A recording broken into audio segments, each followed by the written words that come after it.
करेंगे। Let's discuss difference between centripetal force and centrifugal force.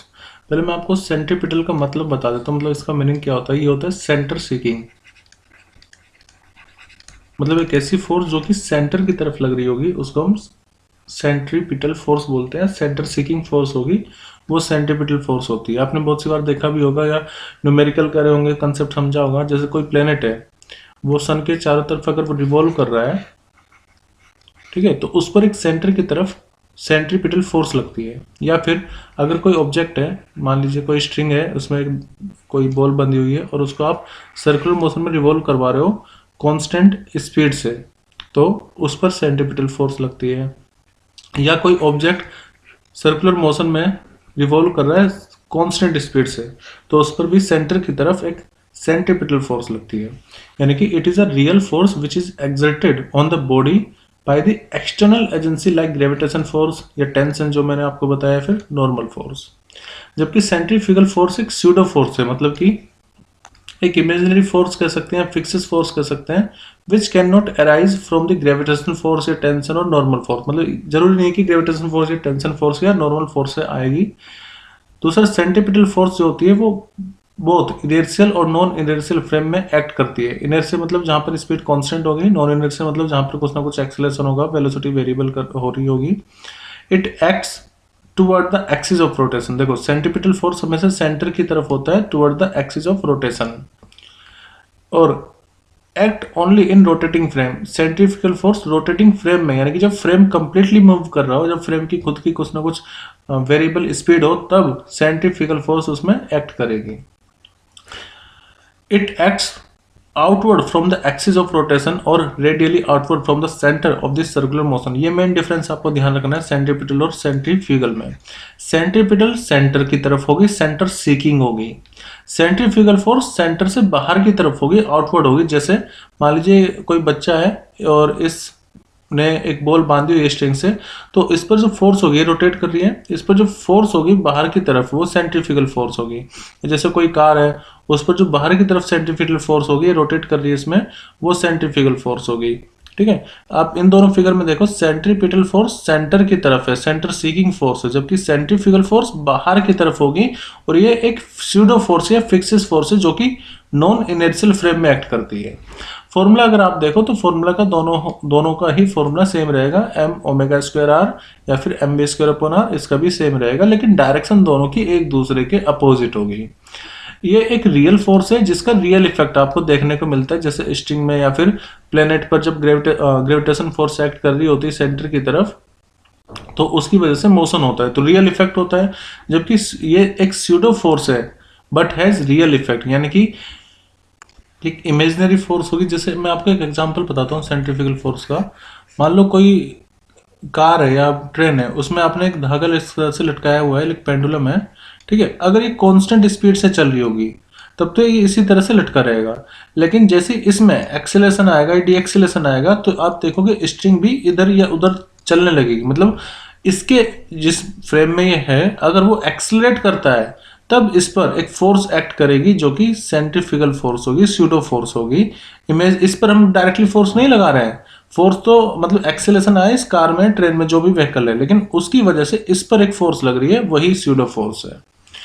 और next है origin of centripetal force is interaction between two object. मतलब जैसे आप अगर सन और प्लेनेट को देखो तो इन दोनों के बीच में जो इंटरेक्शन होता है उसकी वजह से यहाँ पर सेंट्रीपिटल फोर्स आ रही है। जबकि origin of centrifugal force is inertia, यहाँ पर क्या हो, इनर्शिया की वजह से। जैसे ये पेंडुलम अपने इनर्शिया की वजह से यहीं पर रहना चाहेगा, लेकिन जब ये बस आगे जाएगी तो बस पर फोर्स लगने की वजह से अब इसमें तो इनर्शिया, ये चाहेगा कि यहीं पर रहे, लेकिन बस इसको आगे की तरफ ले जाएगी शुरुआत में, या फिर पीछे की तरफ लग जाएगी। वो डिपेंड करता है कि एक्सेलरेट हो रही है, डी एक्सेलरेट हो रही है, बट होता किसकी वजह से, ये इनर्शिया की वजह से। And it does not arise from the interaction. इन बस का और इसका डायरेक्टली इंटरेक्शन नहीं हो रहा है, लेकिन फिर भी इस पर एक स्यूडो फोर्स लग रही है। In inertial frame centripetal force has to be included when the free force. देखो जब आप फ्री बॉडी डायग्राम बनाते हो तो हमेशा आपको सेंट्रीपिटल फोर्स रिप्रेजेंट करनी पड़ेगी। इसमें in inertial frame there is no centrifugal force, मतलब कि अगर मान लीजिए कोई भी एक्सेलरेशन नहीं है फ्रेम में, तब तो कोई भी सेंट्रीफ्यूगल फोर्स नहीं होगी। लेकिन अगर कोई रोटेटिंग फ्रेम है, एक्सीलरेटेड फ्रेम है, तब आपको दोनों फोर्स को, सेंट्रीपिटल फोर्स और सेंट्रीफ्यूगल फोर्स को कंसीडर करना पड़ेगा फ्री बॉडी डायग्राम में। आई होप कि इससे आपको थोड़ा क्लियर हो चुका होगा कि सेंट्रीपिटल फोर्स और सेंट्रीफ्यूगल फोर्स में क्या डिफरेंस है। अब इस पर बेस्ड क्वेश्चन कर लेते हैं। तो देखो ये क्वेश्चन है, which is example of centrifugal force, कौन सा एक सेंट्रीफ्यूगल फोर्स का एग्जाम्पल है। पहला है a stone tied to one end of the string, तो यहाँ पर एक स्ट्रिंग ले लेते हैं, is being rotated in a circle, और इसको हम रोटेट कर रहे हैं सर्कल में। The stone itself exert an equal and opposite force on the hand holding the string. मान लो यहाँ पर किसी बच्चे ने इसको पकड़ा हुआ है, तो ये कह रहा है कि जो ये ऑब्जेक्ट होगा, ये इसके हाथ पर, जो भी बच्चे ने इसको पकड़ा हुआ है, इसके हाथ पर एक इस तरफ फोर्स लगाएगा, यानी कि बाहर की तरफ एक फोर्स लगा रहा होगा। तो क्या ये सेंट्रीफ्यूगल फोर्स का एग्जाम्पल है। तो देखो मैंने आपको बताया था कि सेंट्रीफ्यूगल फोर्स बाहर की तरफ होगी। अब जो ये पत्थर है, जो भी ऑब्जेक्ट है, ये इस पर फोर्स इस तरफ लगा रहा है बाहर की तरफ, ये रोटेट तो ऐसे कर रहा है, लेकिन फोर्स हाथ पर इस तरफ लगेगी। तो ये सेंट्रीफ्यूगल फोर्स का एक एग्जांपल हो गया, क्योंकि ये जो फोर्स लग रही है हाथ पर, वो बाहर की तरफ लग रही है, आउट ऑफ द सर्कल लग रही है। तो ये हमारा सही आंसर हो जाएगा। बट बाकी ऑप्शन डिस्कस कर लेते हैं। सेकेंड ऑप्शन है, a person riding a cycle along a circular path, the necessary force is supplied by a sidewise pressure exerted by the rod on the tire। देखो जब आप एक सर्कुलर टर्न ले रहे हो, मतलब साइकिल चला रहा है कोई यहाँ पर, ठीक है, अब इस पर एक प्रेशर डिफरेंस की वजह से एक फोर्स लगेगी अंदर की तरफ। तो a person riding on a cycle on a circular path, the necessary force is supplied by a sideways pressure exerted by the road on the tyre. देखो फोर्स किसकी वजह से लग रही है, by the road on the tyre. अब road tyre पर जो फोर्स लगाएगा, वो ना तो इस तरफ लगाएगा ना बाहर की तरफ लगाएगा, वो लगाएगा ऊपर की तरफ या फिर डाउनवर्ड डायरेक्शन में, एक्शन रिएक्शन। तो ये भी सेंट्रीफ्यूगल फोर्स का एग्जांपल नहीं है। थर्ड है, the moon revolving around the earth, the force is the gravitation force या gravitation pull of the earth on the moon. देखो मैंने आपको ये वाला एग्जांपल बताया था अभी, जैसे अगर सन है या प्लेनेट है, तो प्लेनेट पर फोर्स इस तरफ लगेगी। तो यहाँ पर भी वही है, सेंटर में हम अर्थ ले लेते हैं और मून उसके अबाउट में रिवॉल्व कर रहा है ग्रेविटेशन फोर्स की वजह से। तो यहाँ पर अर्थ और मून के बीच में एक इंटरेक्शन हो रहा है। इंटरेक्शन की वजह से इस पर ग्रेविटेशन फोर्स इस तरफ लगेगी। बोला था moon revolving around the earth, the force is the gravitation pull of the earth on the moon. तो हम किस पर फोर्स देख रहे हैं, हम देख रहे हैं मून पर। तो मून पर जो ग्रेविटेशन फोर्स लगेगी अर्थ की वजह से, वो तो सेंटर की तरफ होगी ना, क्योंकि दोनों एक दूसरे को अट्रैक्ट करेंगे। तो अर्थ मून को अपनी तरफ आकर्षित करने की कोशिश करेगी। तो ये भी जो फोर्स होगी सेंटर सीकिंग फोर्स है, तो ये भी सेंट्रीपिटल फोर्स का एग्जांपल, ना कि सेंट्रीफ्यूगल फोर्स का। तो वैसे स्टेटमेंट सही है, बट हमारा आंसर नहीं होगा।